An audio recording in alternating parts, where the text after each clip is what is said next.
What happens when a late-night talk show host decides to abandon their usual softball questions and go straight for the jugular with the most powerful man in America? Well, you're about to find out. And trust me, this is unlike anything you've ever seen on television before. The gloves came off, the temperature in the studio skyrocketed, and what started as a routine appearance turned into television history. Make sure to hit that subscribe button and drop a comment, because this story gets absolutely wild. It was supposed to be just another appearance on The Tonight Show.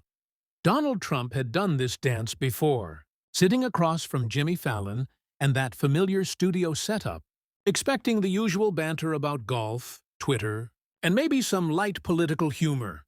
The audience was primed for entertainment, not confrontation. But something was different this time. You could feel it in the air the moment Trump walked out to thunderous applause and took his seat in that iconic guest chair. "Oh, Mr. President," Fallon began with his trademark smile, but there was something sharper behind his eyes tonight. "I have to ask you about something that's been bothering a lot of people lately." Trump leaned back confidently, adjusting his tie. "Shoot, Jimmy. You know, I love coming on your show. Always a good time." "Well, that's just it," Fallon continued, his tone shifting noticeably. "A lot of folks are wondering if you think this is all just a big joke. The presidency? I mean, because sometimes it feels like you're treating the highest office in the land like it's some kind of reality show." The studio fell silent. This wasn't the Jimmy Fallon anyone expected. The audience shifted uncomfortably in their seats, sensing that something unprecedented was about to unfold.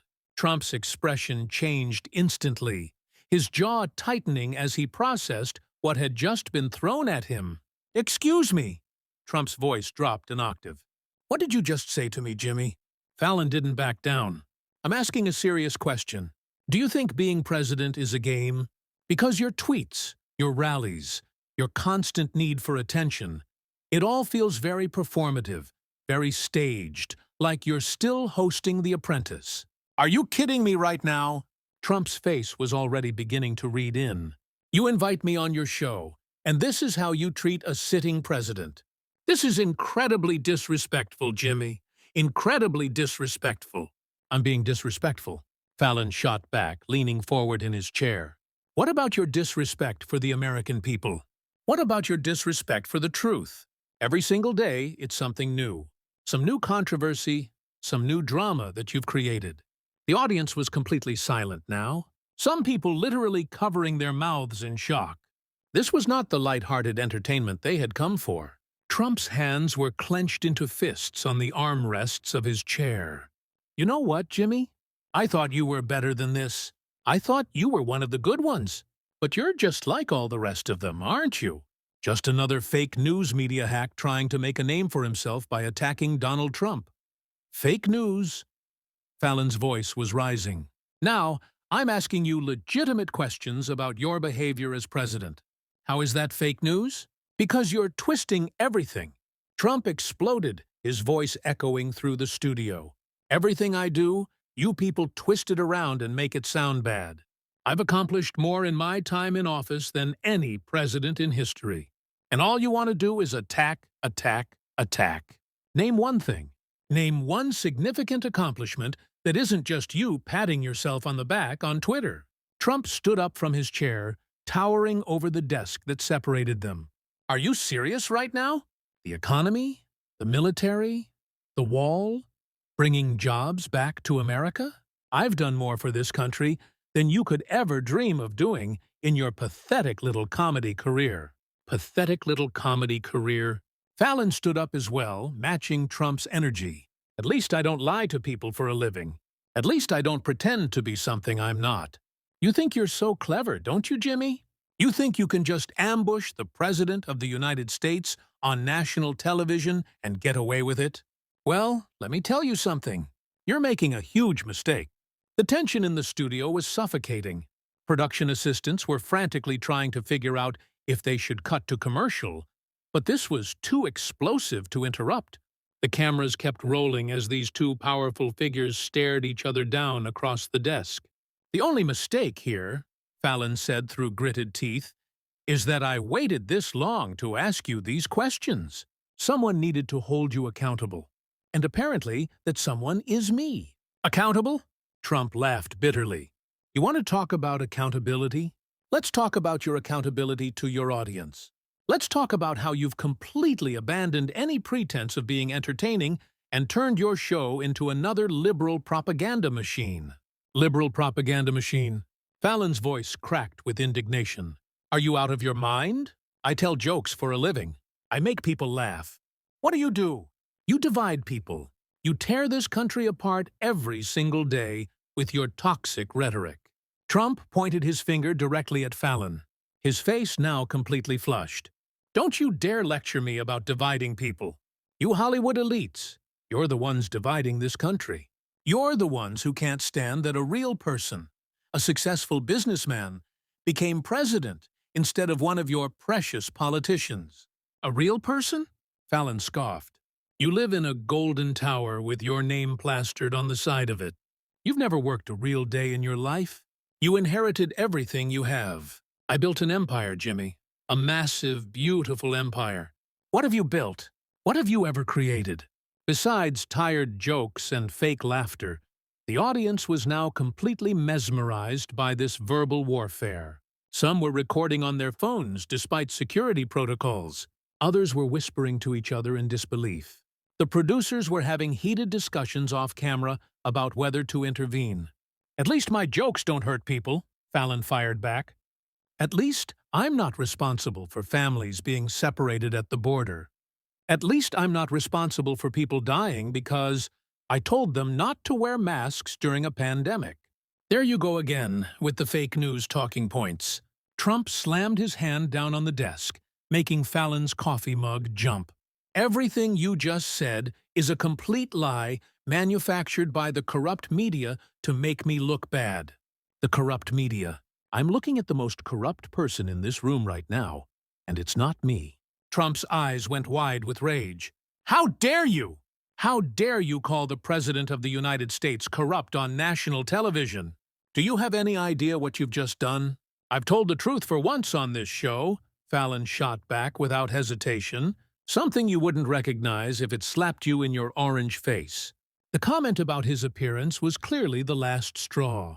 Trump's composure completely shattered. Orange face, you pathetic little worm. You think you can insult the president like that and just get away with it? What are you going to do about it? Fallon challenged, stepping closer to the desk. Tweet about me. Call me names on Truth Social. That's all you know how to do, isn't it? Act like a schoolyard bully. I don't have to take this from you, Trump seethed, his voice shaking with fury. I don't have to sit here and listen to some failed comedian who peaked 10 years ago try to destroy me with cheap shots and lies. Then leave, Fallon said simply. Walk out. Run away like you always do when someone challenges you. Show America what kind of leader you really are. Trump stood frozen for a moment, clearly torn between his instinct to storm off and his inability to back down from a fight. You think I'm going to run? You think Donald Trump runs from anyone, especially some Hollywood nobody? Prove it. Then sit down and have a real conversation instead of throwing a tantrum like a toddler. A tantrum? Trump's voice reached a new level of outrage. You ambush me on your show. You insult me. You lie about my accomplishments. And you call my legitimate anger a tantrum. What accomplishments? Fallon pressed relentlessly. Seriously, what have you actually accomplished besides making America a laughingstock to the rest of the world? We were respected when I was president. We were feared. Other countries knew not to mess with America because Donald Trump was in charge. Respected. The entire United Nations laughed at you. Literally laughed at you while you were speaking.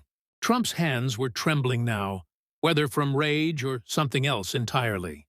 That's fake news. Complete fake news. They respect strength. And I showed them strength. You showed them chaos. You showed them that America could elect someone completely unqualified for the job. Unqualified, Trump roared. I ran the most successful administration in American history. The economy was booming. Unemployment was at record lows. We had peace through strength. And then you lost, Fallon said quietly. letting the words hang in the air like a bomb waiting to explode. The silence that followed was deafening. Trump's face went through a series of expressions from shock to denial to pure, unbridled rage. I didn't lose anything. That election was stolen from me, and you know it. There it is, Fallon said, shaking his head. The big lie. Even now, even here, you can't just admit that you lost fair and square. It wasn't fair and square, and everyone knows it. Everyone except you. Stop, Fallon said firmly, holding up his hand. Just stop.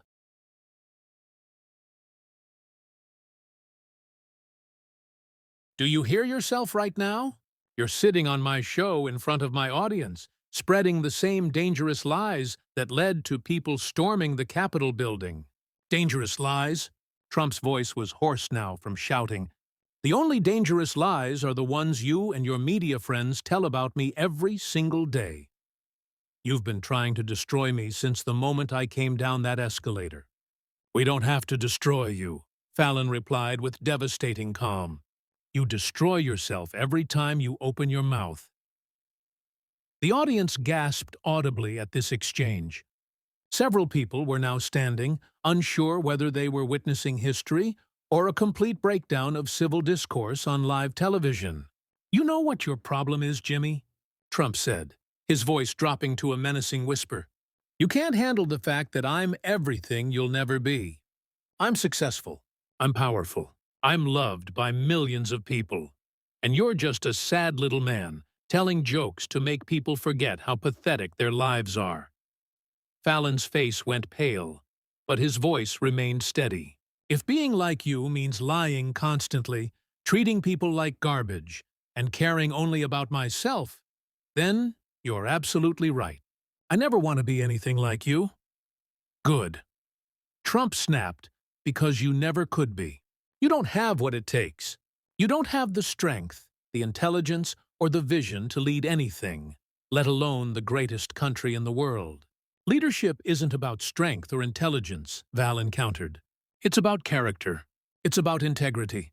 It's about putting other people before yourself. And you have none of those qualities. Trump laughed bitterly. Character? Integrity. Coming from someone who makes a living mocking people and pretending to be their friend. You're a fake, Jimmy.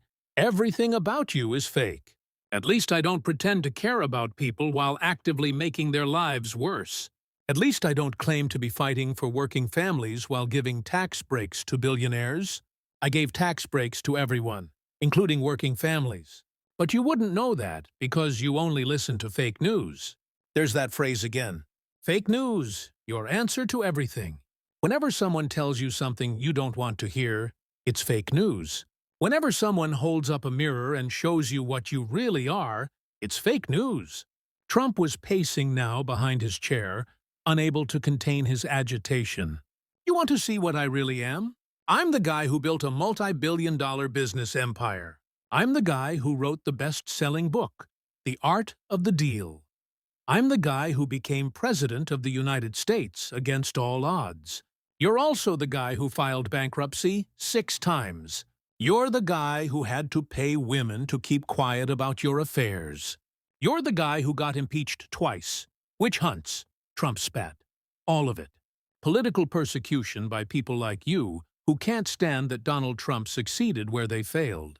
I haven't failed at anything, Fallon said quietly. I've never betrayed my country. I've never sold out my principles for power. I've never hurt innocent people for my own gain. Your country. Trump's voice rose again. Your country elected me, President. Your country chose me over Hillary Clinton. Your country recognized that I was the right person to make America great again. And then your country fired you 4 years later. The words hit Trump like a physical blow. He stopped pacing and stared at Fallon with pure hatred in his eyes. They didn't fire me. They had to cheat to get rid of me because they knew I was winning. You lost by over 7 million votes. That's not cheating. That's the American people speaking loud and clear. The American people love me, Trump insisted, his voice breaking slightly. They love me more than any president in history. The rallies, the crowds, the enthusiasm. You've never seen anything like it. If they love you so much, Why aren't you president right now? Trump had no answer for this. He stood there, mouth opening and closing like a fish out of water, his entire worldview crashing down around him in real time. Fallon pressed his advantage. This is what I'm talking about. This is exactly what I mean. You can't handle reality. You can't accept that sometimes you lose. You can't admit when you're wrong. I'm never wrong, Trump said weakly, but the fire had gone out of his voice. You're wrong right now. You're wrong about the election. You're wrong about your popularity. You're wrong about almost everything.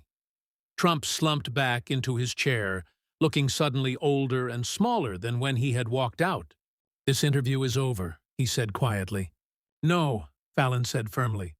You don't get to decide when this is over.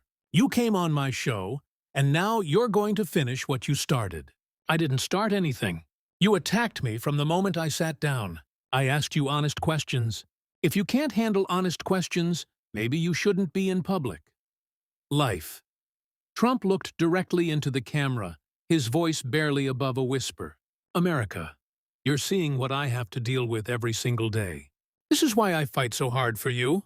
This is why I never give up, because they will never stop trying to tear me down. Fallon shook his head in disbelief. Even now, even after everything that just happened, you're still playing the victim. You're still making this about yourself instead of taking responsibility for your actions. What actions? Trump asked desperately. What have I done that's so terrible? What have I done except try to make this country better? The question hung in the air as the two men stared at each other across a divide that seemed impossible to bridge.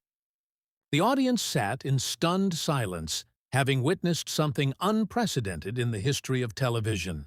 And there you have it, folks. One of the most explosive confrontations ever caught on camera, where a late-night comedy show turned into a political battlefield. What did you think of this incredible exchange? Hit that subscribe button and let me know in the comments. Do you think Jimmy Fallon went too far?